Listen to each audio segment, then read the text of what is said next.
Notre mission, c'est vraiment la préservation des semences ancestrales. On cultive des semences pour essayer de préserver le patrimoine des variétés en voie de disparition pour le rendre disponible au public. Quand on veut cultiver ces semences, il faut s'assurer de prendre des semences à pollinisation libre. Dans les semences, il y a trois grandes catégories de semences. Il y a les OGM, ça les gens sont assez au courant, organismes génétiquement modifiés. C'est deux espèces différentes mises ensemble. Ça, on n'en a pas vraiment dans les jardins, c'est plus pour les grandes cultures.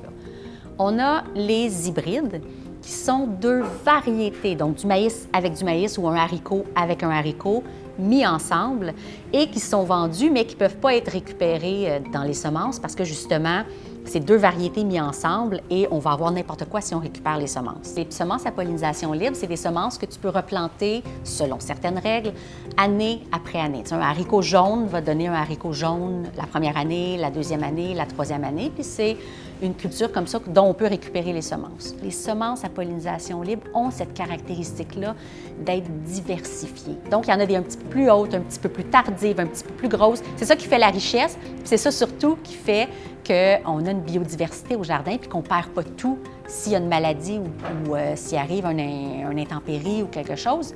Mais en agriculture, on n'aime pas trop ça, les variations. On aime ça quand tout rentre dans la machine en même temps, quand tout est cultivé en même temps.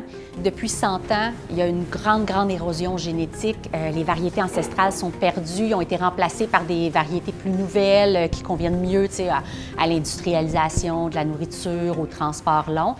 Selon les chiffres, c'est 75 qui seraient disparus. La conservation de ces variétés-là qui sont rares, qui sont en voie d'extinction, ne peut pas être juste sur les épaules de quelques semenciers, d'une poignée de personnes au Québec. Nous, on a des variétés qui n'existent plus ailleurs, qui existent qu'ici. Fait que si on ferme nos portes, s'il arrive quelque chose, c'est pas un système résilient. On l'a vu durant la COVID, les frontières ont été fermées, puis on a passé à un cheveu de la catastrophe au niveau des semences parce que les maraîchers, les agriculteurs ne pouvaient pas avoir accès aux semences qu'ils achètent habituellement à l'extérieur du pays. Pas de semences, pas d'agriculture, pas de nourriture dans nos assiettes. Ça se peut pas que ce maillon-là de la chaîne soit si faible.